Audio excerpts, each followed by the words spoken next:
Masya Allah luar biasa.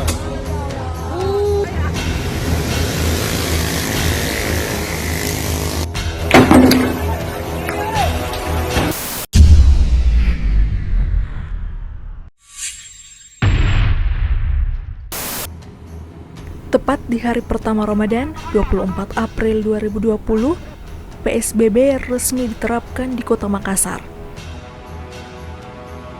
Berbagai larangan mulai diberlakukan.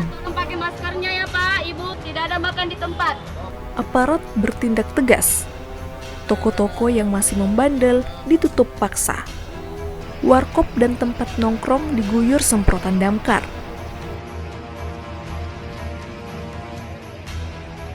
Begitupun dengan wilayah perbatasan yang diperketat. Tak ada yang lolos. Sejumlah ruas jalan protokol sepi kendaraan.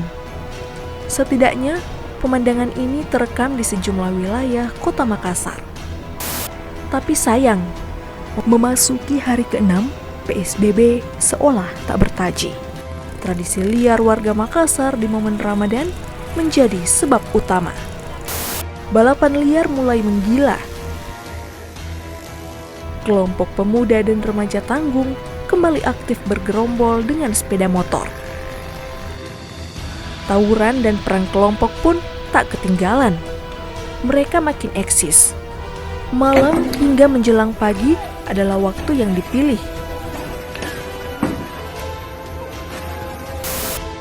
Padahal imbauan dan larangan pemerintah sudah sangat jelas.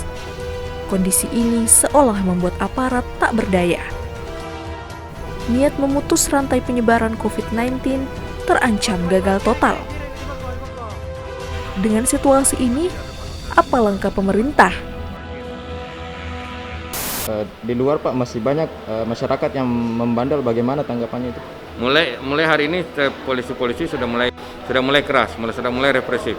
Ya beberapa tadi pagi itu sudah mulai ada beberapa yang termasuk kendaraannya ya diangkut. Yang balapan liar apa semua dari kita sudah mulai represif karena memang kadang-kadang ya kita butuh itu.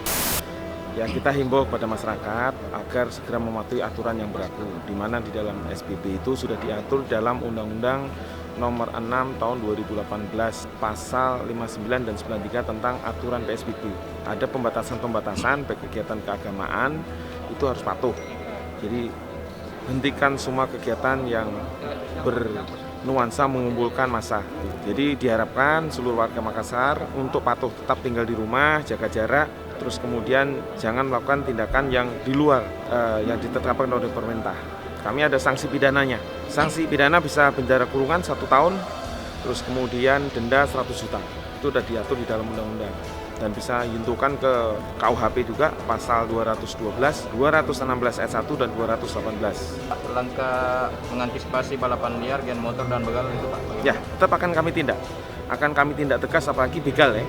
Apalagi begal akan tetap kami tindak tegas, terarah dan terukur sesuai dengan aturan yang berlaku. Apabila membahayakan nyawa masyarakat ataupun nyawa anggota kami, akan kami tindak tegas. Watak dan karakter warga Makassar menjadi PR berat bagi aparat. Menarik dinanti. Apakah tradisi liar di momen Ramadan bisa diatasi? Atau justru semakin eksis di tengah pandemi, yang malah akan menjadi bola liar PSBB Makassar?